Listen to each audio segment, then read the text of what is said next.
Purviqor Hisor tog' tizmalari tarkibiga kiruvchi Vahshivor tog'i bag'ridagi bu makonda Naqshbandiya, Mujaddidiya tariqatining yirik namoyandasi, turkiy tasavvuf adabiyotining mashhur vakili, mutasavvif shoir, adib, yirik dinshunos alloma va davlat arbobi So'fi Ollayyor qabri bor.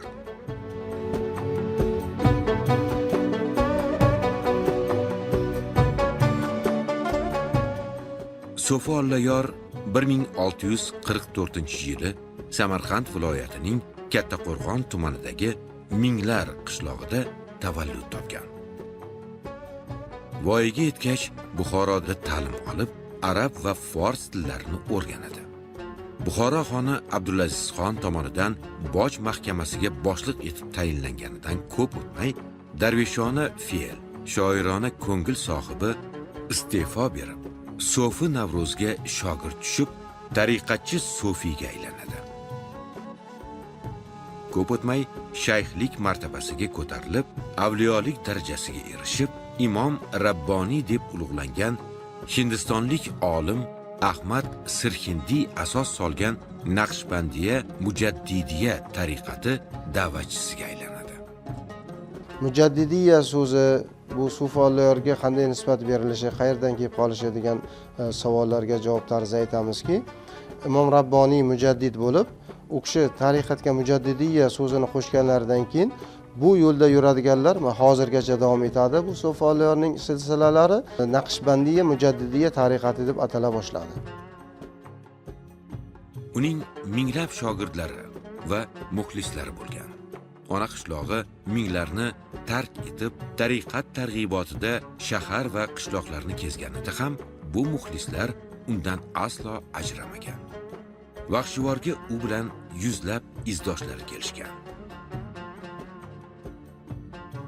So'fi Ollayyor o'zbek va fors tillarida bir qancha nodir asarlar yaratgan.